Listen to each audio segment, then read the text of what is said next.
Make in India का धमाका, iPhone exports ने पार किया $50 बिलियन का माइलस्टोन। मैन्युफैक्चरिंग सेक्टर में एक नया बूम आ रहा है, जहां मेक इन इंडिया इनिशिएटिव की बदौलत आईफोन जैसे हाईटेक प्रोडक्ट्स के एक्सपोर्ट्स $50 बिलियन से ऊपर पहुंच गए हैं। फाइनेंशियल ईयर 2025-26 के पहले 9 महीनों में ही करीब $16 बिलियन का एक्सपोर्ट अचीव करना एक बिग रिकॉर्ड है, जो ग्लोबल सप्लाई चेन में भारत की ग्रोइंग स्ट्रेंथ को हाईलाइट करता है। यह अचीवमेंट एग्री कमोडिटी एक्सपोर्टर्स के लिए भी इंस्पिरेशन है, क्योंकि यह दिखाता है कि गवर्नमेंट स्कीम्स जैसे PLI, प्रोडक्शन लिंक्ड इंसेंटिव्स, कैसे किसी सेक्टर को मैसिव बूस्ट दे सकती हैं। विस्तार से समझें तो इस सक्सेस का मेन क्रेडिट जाता है एप्पल जैसी ग्लोबल कंपनीज को, जो भारत में प्रोडक्शन बढ़ा रही हैं। फॉक्सकॉन और टाटा ग्रुप जैसे पार्टनर्स ने यहां ह्यूज इन्वेस्टमेंट्स किए हैं।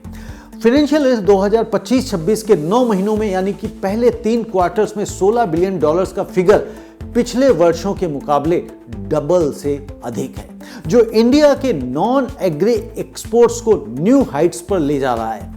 ग्लोबल सप्लाई चेन में शिफ्ट हो रहा है चाइना से इंडिया की तरफ, खासकर जियोपॉलिटिकल टेंशंस और पोस्ट कोविड रिकवरी की वजह से। एग्री कमोडिटी ट्रेडर्स के लिए ये एक बेंचमार्क है। PLI स्कीम को एग्री सेक्टर में अप्लाई करके, जैसे स्पाइसेस या राइस के लिए एक्सपोर्ट्स को बूस्ट किया जा सकता है। इससे फार्मर्स को बेटर प्राइसेस मिलेंगे, सप्लाई चेन स्ट्रांग होगी और फॉरेन एक्सचेंज अर्निंग्स बढ़ेंगी।